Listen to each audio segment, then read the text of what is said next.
الحمدللہ علی احسانہ کہ اللہ کے فضل اور توفیق سے ایک دفعہ پھر اللہ تعالی ہمیں رمضان المبارک کی برکتیں عطا فرما رہا ہے۔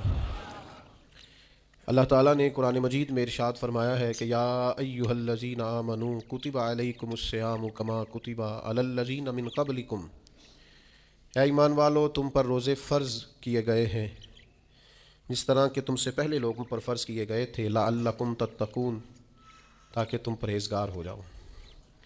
روزے کی برکت سے تمہیں تقوی نصیب ہو۔ صوم کا لغوی معنی رکنے کے ہوتے ہیں، یعنی صبح سے لے کر مغرب تک کھانے پینے سے، عمل زوجیت سے رک جانے کا نام روزہ ہے۔ بس رمضان میں ایک پابندی اور لگا دی کہ جو جائز بھی ہے، جو حلال بھی ہے، جو طیب بھی ہے، بس تمہارے رب کی مرضی ہے کہ تم نے صبح سے لے کر مغرب تک وہ بھی نہیں کھانا۔ بس پہلے بھی پابند ہے اللہ کے حکم کی، اور رمضان میں ایک پابندی اور کرنی ہے اور روزہ رکھنا ہے۔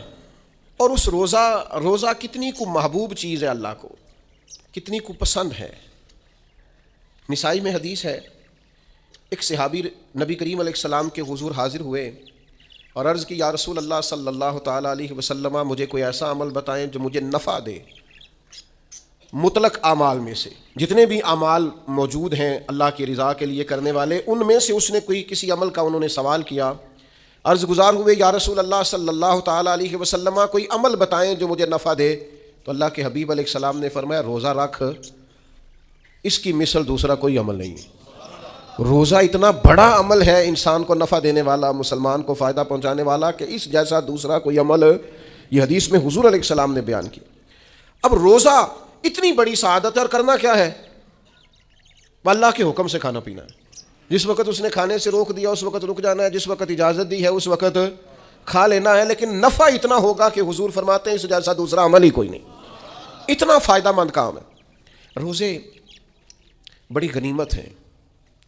رمضان المبارک کا مہینہ بڑی سعادت ہے۔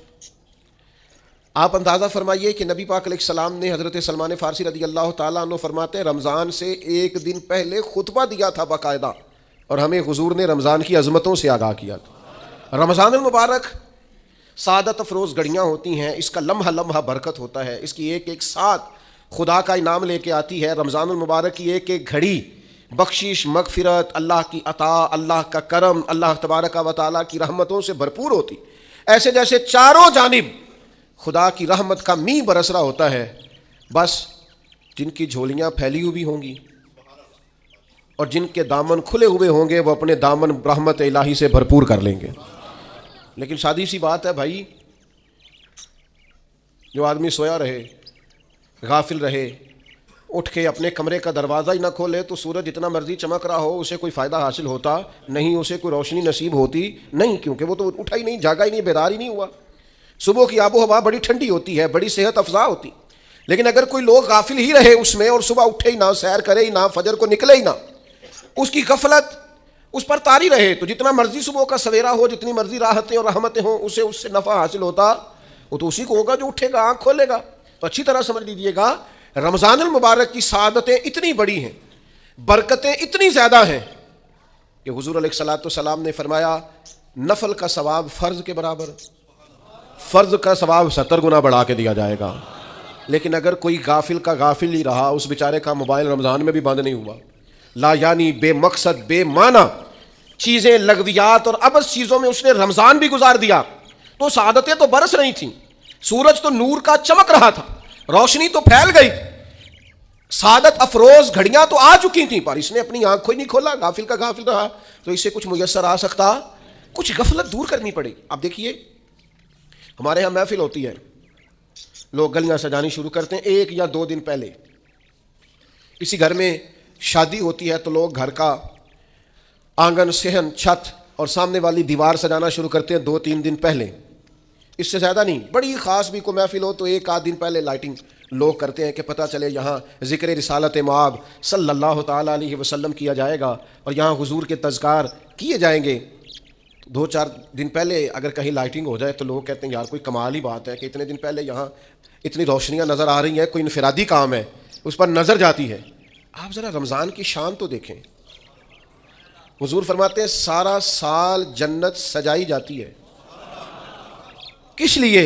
حضور فرماتے ہیں رمضان المبارک کے لیے سارا سال جنت سجا دی جاتی، اس کو تیار کیا جاتا ہے رمضان کی سعادت افروز گھڑیوں کے لیے، ان مقدس ایام کے لیے جو لے کر رمضان سایہ فگن ہوتا ہے، اس کے لیے پورا سال جنت کو سجایا جاتا ہے، تزئین و آرائش کی جاتی ہے.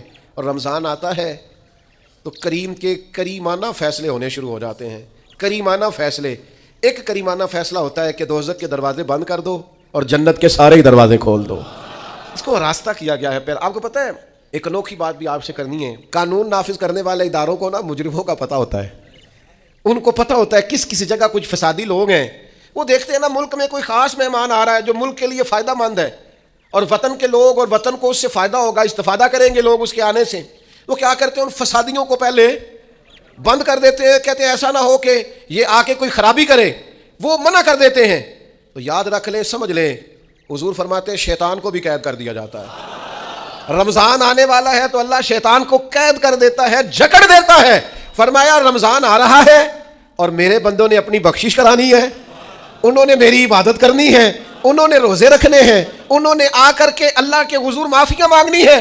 اور رمضان کی ہر رات میں 70,000 یا بلا مثال و بلا تشبیہ اللہ جانے کتنے بے حساب لوگوں کی رب نے بخشش کرنی ہے.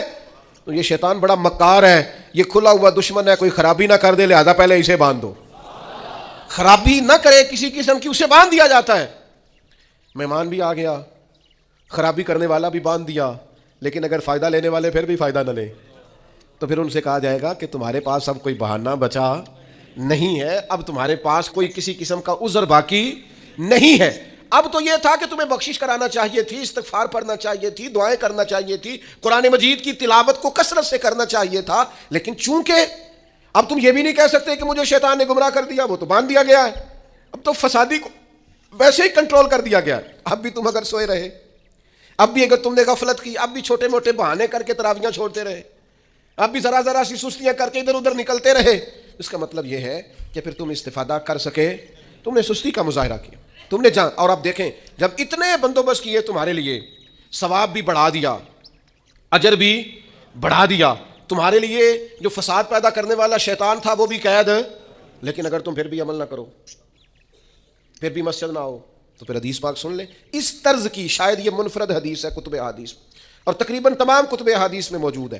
حضور علیہ الصلوۃ والسلام نے نا صحابہ سے فرمایا سارے مسجد میں جمع ہو جاؤ میرے ممبر کے پاس. لوگ جمع ہو گئے. اللہ کے حبیب علیہ السلام نے ایک قدم ممبر کی سیڑھی پہ رکھا، فرمایا آمین. پھر دوسری سیڑھی پہ قدم رکھا تو فرمایا آمین. پھر تیسری پہ قدم رکھا تو فرمایا آمین. تو صحابہ کو بڑا تجسس ہوا، انہوں نے بعد میں عرض کی یا رسول اللہ صلی اللہ تعالیٰ علیہ وسلم کرم فرمائے، بندہ نوازی کریں، ہماری رعایت کر دیں، یہ کیا معاملہ تھا؟ تو حضور فرمانے لگے میرے پاس حضرت جبریل امین حاضر ہوئے، یہ رحمت للعالمین نبی کی بات سنا رہا ہوں. حضور کریم ہے، کریم فرماتے ہیں کہ حضرت جبریل آئے اور میں نے ابھی ممبر کی پہلی سیڑھی پر قدم رکھا تھا تو انہوں نے عرض کی یا رسول اللہ صلی اللہ تعالی علیہ وسلم ہلاک ہو جائے وہ شخص جو آپ کا نام سنے اور آپ پر درود و سلام نہ پڑھے. تو میں نے کہا آمین. پھر حضرت جبریل عرض گزار ہوئے یا رسول اللہ صلی اللہ تعالی علیہ وسلم وہ ہلاک ہو جائے جس نے بڑھاپے میں والدین کو پایا اور ان کی خدمت کر کے بخشش نہ حاصل کر سکا. میں نے کہا آمین. اور کریم فرمانے لگے پھر حضرت جبریل نے عرض کی یا رسول اللہ ہلاک ہو جائے وہ شخص جس کو زندگی میں رمضان ملا، جس کو اس ماہ نور و سرور شہر رمضان الذی انزل فیہ القرآن، رمضان کا وہ مہینہ جس میں ہم نے قرآن نازل کیا، جس کو ماہ مبارک، ماہ نور و سرور، ماہ طیب، ماہ مبارک رمضان ملا، پھر وہ اپنی بخشش نہ کرا سکا، وہ ہلاک ہو جائے. تو حضور فرماتے میں نے بھی کہا آمین. اللہ تعالی ہم سب کو محفوظ فرمائے. میں عرض کر چکا ہوں کہ جب ثواب بھی بڑھا دیا گیا اور جب طاقت بھی بڑھا دی گئی عبادت کی اور جب برکتیں بھی زیادہ ہو گئیں، نعمتیں بھی زیادہ ہو گئیں، رکاوٹ ڈالنے والا، رخنا ڈالنے والا شیطان بھی قید کر دیا گیا، تو اب بھی کوئی شخص اگر توجہ ہی نہ کرے، رجوع ہی نہ کرے، تو پھر اس کے لیے یہ حکم آیا کہ وہ ہلاک ہو جائے، پھر وہ برباد ہو جائے. جب اتنی سعادتیں موجود ہیں، اتنے بندوبست کیے گئے ہیں، جنت کو سجایا گیا ہے. رمضان شریف میں 2-4 کام ضرور کرنے. ایک تو روزہ رکھنا ہے. کچھ ہمارے پنجابی بہانے بھی ہیں، پنجابی بہانے. میں جی مزدوری کرنی ہوندی ہے نا پھر روزہ تو نہیں نہ رکھ ہوندا. اللہ نے نہیں سی پتا کہ مزدوری کرنی ہے تو اللہ نے کیوں فرض کیا روزہ؟ ہلکے سے لوگ بیمار ہوتے ہیں بالکل معمولی سے, کوئی ایسا عذر نہیں, روزہ چھوڑ دیتے. ذرا ذرا سی باتیں لے کر لوگ, آپ یقین کریں, اہمیت کو نہیں سمجھتے, اور بعض صرف سست ہیں, غافل ہیں, منہ پھیرے ہوئے. اگر یہ ایک حدیث سمجھ میں آ جائے نا, ترغیب و ترہیب میں اور دیگر کتب حدیث میں بھی موجود ہے, حضور نے فرمایا جس نے رمضان کا ایک روزہ چھوڑ دیا زندگی بھر بھی روزے رکھے وہ فضیلت نہیں پا سکتا جو رمضان کا روزہ سے فضیلت اسے مل گئی. اتنی بڑی بات ہے, آپ اس کو سمجھ لیں. اتنے سعادت افروز روزے ہیں رمضان کے, تو کوشش کریں اپنے آپ کو مینج کریں, مینٹین کریں چیزوں کو, اپنی صحت کا خیال کریں. میں تو دوستوں سے کہا کرتا ہوں رمضان سے پہلے جو ایام ہے پہلے سے بڑھ کر اپنی طبیعت کا خیال رکھیں تاکہ رمضان میں کوئی کسی قسم کی طبیعت میں بھی کمزوری پیدا نہ ہو اور صحیح صحت مندی کے ساتھ انسان رمضان شریف کے روزے گزار سکے. دوسری بات ہے رمضان میں خوب قرآن مجید پڑھنا. شہر رمضان الذی انزل فیہ القرآن, رمضان ہی کا تو وہ مہینہ جس میں قرآن نازل کیا گیا. نبی کریم صلی اللہ تعالیٰ علیہ وسلم رمضان المبارک میں حضرت جبریل امین علیہ السلام کے ساتھ قرآن مجید کا دور فرمایا کرتے. حضور حضرت جبریل کو پارہ سناتے اور جناب جبریل نبی کریم علیہ السلام کو سناتے. یہ دور ہوتا ہے قرآن مجید کا. اللہ نے کتنی زیادہ توفیق دی ہے, ہر مسجد میں تراویح میں قرآن پڑھا جاتا ہے. تھوڑی ہمت کریں, تھوڑی کوشش کریں. ہمارے بزرگ فرمایا کرتے تھے ایک پارہ گھر میں پڑھا کرو قرآن مجید کا تاکہ تمہیں دیکھ کے بچے بھی پڑھیں, اور ایک پارہ مسجد میں تلاوت کیا کرو, اور ایک رات کو تراویح میں 3 پارے روز قرآن مجید کے ہو جائیں گے تو انشاءاللہ تعالی رمضان ختم ہوگا تو 3 قرآن پاک بھی ختم ہو جائیں گے. یہ ارادہ کریں, یہ پروگرام بنائیں, خوب قرآن مجید سے دلچسپی پیدا کریں. تیسرا کام رمضان میں جو کرنے والا وہ ہے کثرت سے استغفار. کچھ غلطیاں نا ہم کرنا نہیں چاہتے, ہم سے ہو جاتی ہیں. کچھ غلطیاں ایسی ہیں جو ہم بڑی بڑی کر چکے ہیں لیکن ہمیں یاد ہی نہیں, بھول گئے. کچھ خطائیں ہم سے ایسی سرزد ہوتی ہیں جو لاشعوری میں ہو جاتی, ہمیں سمجھ نہیں ہوتی کہ یہ خطا ہے اور اتنی بڑی ہے.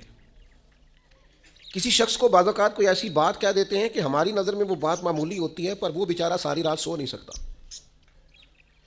رمضان کا مہینہ ہے اپنے رب سے معافی مانگنے کا مہینہ, اس سے توفیق مانگنے کا مہینہ, اس کے حضور حاضر ہونے کا مہینہ. میں آپ کی خدمت میں عرض کروں, حضرت عائشہ صدیقہ فرماتی ہیں نبی پاک نے فرمایا صلی اللہ تعالی علیہ وسلم جس سے اللہ نے قیامت والے دن حساب پوچھ لیا نا اس کے لیے مشکل ہو جائے گا. حساب بھائی یسیرہ یہ ہے کہ وہ مہربانی فرمائے اور فیصلہ جب کرے تو کرے ہی درگزر والا, فرمائے جا تجھے معاف کیا. رمضان کا خاص مہینہ ہے, سحری میں بھی دعا قبول ہوتی ہے, افطار میں بھی دعا قبول ہوتی ہے, صبح سے لے کے افطاری تک بندہ ہر وقت عبادت میں ہوتا ہے. تراویح کے بعد بھی دعائیں مانگے تو وقت قبولیت کا ہے. میرے بھائیوں رمضان کی راتیں بھی قبولیت کی, آخری طاق راتوں کی شان قبولیت کی, لیلۃ القدر قبولیت کی. اس دفعہ جھک نہ جائیں اس کی بارگاہ میں سجدے میں, رو رو کے معافی مانگ نہ لیں اس سے. ہم برے نہیں ہیں, چاہتے نہیں ہیں, پر ہمارے وجود سے کچھ غلطیاں ہو جاتی ہیں, ہمارے سینوں میں کچھ پچھتاوے ہیں, کچھ من میں باتیں ہیں. اس دفعہ اس کے حضور عرض نہ کریں کہ کچھ کمیاں رہ گئی ہیں, دل نہیں کرتا تھا ایسا ہو پر انجان تھے, نہ چاہتے ہوئے بھی کمزوریاں ہو گئیں. رمضان آ رہا ہے, بڑا گولڈن چانس ہے, بڑا خوبصورت موقع. بھائیو رمضان کی ہر سحری کے بعد رب سے معافی مانگیں. آپ کو پتہ ہے اتنی بڑی امت مسلمہ لیکن ہر گلی میں کمزور ہے, ہر جگہ رسوائیاں ہمارے ساتھ چمٹی ہوئی ہیں. ہم چاہ کے بھی اپنے بھائیوں کی مدد نہیں کر سکتے. میرے پاس ایسے ایسے جوان آتے ہیں جو کہتے ہیں ہمیں بتائیں نا ہم فلسطین کے لیے کیا کر سکتے, ہمیں بتائیں نا. یہ ہماری بے بسی, یہ ہماری غلطیوں کا نتیجہ ہے. تو خوب استغفار کریں, اپنی کوتاہیوں کی معافی مانگیں. رمضان کی ہر صبح میں, ہر شام میں, ہر دن میں, ہر رات میں مصلی بچھا بچھا کے عرض گزار ہوں کہ مالک تو ہمیں معاف فرما. اور میں آپ سے ایک اور بات بھی عرض کروں, شیخ ابو الحسن کو میں پڑھ رہا تھا تو روتے جا رہے تھے, روتے ہی جا رہے تھے, روتے ہی جا رہے تھے. ایک شام تو ان کے کچھ لوگوں نے ان سے کہا کہ حضور اس قدر زیادہ آہوزاری, تو فرمانے لگے میری بس اتنی خواہش ہے کہ جب میں اپنے رب سے ملوں نا تو میرا رب مجھے ناراض نہ ملے. تو میں ہر وقت اس لیے تڑپتا ہوں کہ میرے اندر جو کوتاہیاں مجھ سے ہو گئی ہیں میرا مالک وہ مجھے معاف کر دے. ہم نے کوشش کی ہے زندگی میں ماں باپ کی خدمت کرنے کی، لیکن نہیں، ہم سے ان کے حق ادا نہیں ہو سکے۔ کوشش کی ہے بہن بھائیوں پر توجہ دینے کی، لیکن حق ادا نہیں ہو سکے۔ چاہیے تھا اولاد کی تربیت بڑی شاندار کرتے، لیکن سہولتیں کچھ زیادہ دے بیٹھے، لاڈ پیار کچھ زیادہ کر سکے، ان کی تربیت کا بھی صحیح حق ادا۔ اللہ نے عزتیں زیادہ دی تھیں، جواب میں ہماری خدمتیں تھوڑی، ہم اپنے رب کی بارگاہ کی حاضریوں کے بھی حق ادا نہیں کر سکے۔ اس نے ہمیں نوازا زیادہ ہے، ہمارا شکر کم ہے، ہم اس کا حق ادا کرنے کا کام یہ ہے میرے بھائیوں کہ رمضان میں خوب استغفار کریں۔ ہم سے جو کمیاں رہ گئی ہیں اس پورے ماہ مبارک میں، اپنے مالک سے عرض کریں کہ مالک اس ماہ مبارک میں جنہیں تو معاف کرنے والا ہے ان میں ہمارے بھی نام شامل فرما، ہمارے بھی نام شامل فرما۔ اور بھی عرض کرنی ہے، ان کے لیے بھی دعائیں کرنی ہیں رمضان میں جو ہم سے بچھڑ گئے، جو مٹی تلے جا کے آرام فرما ہو گئے۔ یہ رمضان المبارک چونکہ بخشش مانگنے کا مہینہ ہے، اللہ کے حضور معافی مانگے ان کے لیے بھی، ہمارے اپنوں کے لیے، ماں باپ کے لیے، عزیز و اقربا کے لیے، کہ اللہ کریم ان کی قبروں کو بھی ٹھنڈا کرے، ان کے حال پہ بھی رحمت کی نظر کرے، ان کے لیے بھی مالک آسانیاں کرے۔ خوب دعائیں مانگے رمضان میں، خوب دعائیں۔ اور جو محتاج ہیں، جو تنگ دست ہیں، جو غریب ہیں، جن کو زمانہ گزر گیا ہے، دوستوں کو، احباب کو، مخیر حضرات کو متوجہ کرتے ہوئے وہ بھی تھوڑی توجہ کریں۔ اس سال رمضان کے ماہ مبارک میں دنیا داروں کو چھوڑ کے رب کی طرف متوجہ نہ ہو، اس کریم کی بارگاہ میں اپنی ساری تکلیفیں بیان نہ کریں۔ بیمار بھی آئیں، مقروض بھی آئیں، تنگ دست بھی آئیں، بے اولاد بھی آئیں، کمزور بھی آئیں، سارے جھکیں، روزہ رکھ کے، تراویح پڑھ کے، قرآن پڑھ کے، اپنے سارے دکھ اپنے مالک کے حضور بیان کر کے اس ماہ مبارک کی ہر رات میں اس سے بخشش کا سوال کریں، رحمت کا سوال کریں، کرم کا سوال کریں۔ وہ بڑا ہی کریم ہے۔ حضور فرماتے ہیں، رب کہتا ہے مجھے حیا آتی ہے میرا بندہ ہاتھ اٹھائے اور میں اس کے ہاتھ خالی واپس کر دوں، بس آنے کی دیر ہے۔ اور ایک مقام پہ اللہ کے حبیب علیہ السلام نے فرمایا، بندہ جب اعتراف گناہ کر کے معافی مانگتا ہے اللہ فوراً ہی اسے معاف فرما دیا کرتا۔ چوتھا کام جو اس ماہ مبارک میں بہت زیادہ کرنا ہے وہ یہ ہے کہ حضور نے فرمایا یہ صبر کا مہینہ ہے، صبر بہت کرنا ہے۔ ایک تو صبر ہوتا ہے نا مصیبت پہ صبر، ایک خواہشات پر بھی صبر ہوتا ہے کہ خواہشیں پیدا ہو رہی ہیں پر صبر کرنا ہے اللہ کی رضا کے لیے، یہ بھی صبر ہے۔ نیکی پر استقامت کے لیے بھی صبر کی ضرورت ہوتی، گناہ چھوڑنے کے لیے بھی صبر کی ضرورت ہوتی۔ آپ کے پاس مواقع موجود ہے معاذ اللہ برائی کے، لیکن اگر آپ صبر کرتے ہیں اللہ کی رضا پہ راضی رہتے ہیں تو یہ بھی صبر ہے۔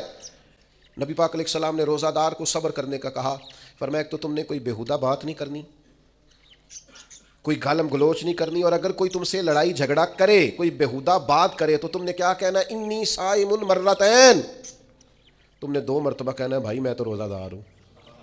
کوئی جھگڑا کرنا چاہے، لڑائی کرنا چاہے، برا بھلا کہے، کوئی الجھانا چاہے تو کہنا انی صائم، میں روزہ دار ہوں۔ یہ وظیفہ یاد کریں گے؟ کیا کہنا ہے؟ یہ وظیفہ ہے پورے رمضان کا، یہ بخاری میں حضور نے بتایا ہے۔ کوئی جھگڑا کرے گھر کے باہر بھی اور گھر کے اندر بھی، کوئی جھگڑا کرنے لگے، جھگڑا ہونے لگے تو کہنا انی صائم، میں، اور ایک دفعہ نہیں کہنا، مرتین، حضور نے فرمایا 2 دفعہ کہنا ہے۔ یہ وظیفہ پکانا ہے ہر بےہودہ بات سے، ہر جگہ۔ اور حضور علیہ السلام نے فرمایا، یہ بھی بخاری میں موجود ہے، فرمایا جس نے جھوٹ بولنا اور اس پر عمل کرنا نہیں چھوڑا اللہ کو اس کے بھوکا پیاسا رہنے کی کوئی حاجت نہیں ہے۔ جھوٹ ہی نہیں چھوڑا اس نے، ابھی بھی جھوٹ بول رہا ہے، روزہ رکھ کے بھی جھوٹ پر عمل کر رہا ہے، اللہ تعالیٰ کو اس کے بھوکا پیاسا رہنے کی کوئی حاجت نہیں ہے۔ تو روزہ رکھنا ہے، پھر اس کی تھوڑی سی حفاظت بھی کرنی۔ پھر آگے چلیے، 5ویں گزارش، نبی پاک نے فرمایا رمضان غم خاری کا مہینہ ہے۔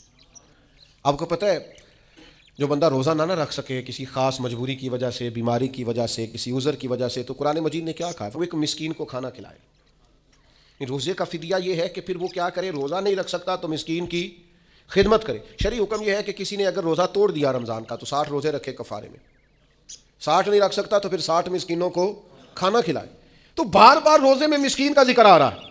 نبی کریم صلی اللہ تعالیٰ علیہ وسلم نے ارشاد فرمایا، جس شخص نے کسی روزہ دار کو افطاری کرائی تو اللہ تبارک و تعالیٰ افطاری کرانے والے کی بخشش بھی فرما دے گا، اور فرمایا جتنا اجر روزہ رکھنے والے کو ملے گا اتنا ہی اجر اللہ افطار کرانے والے کو بھی عطا فرمائے گا۔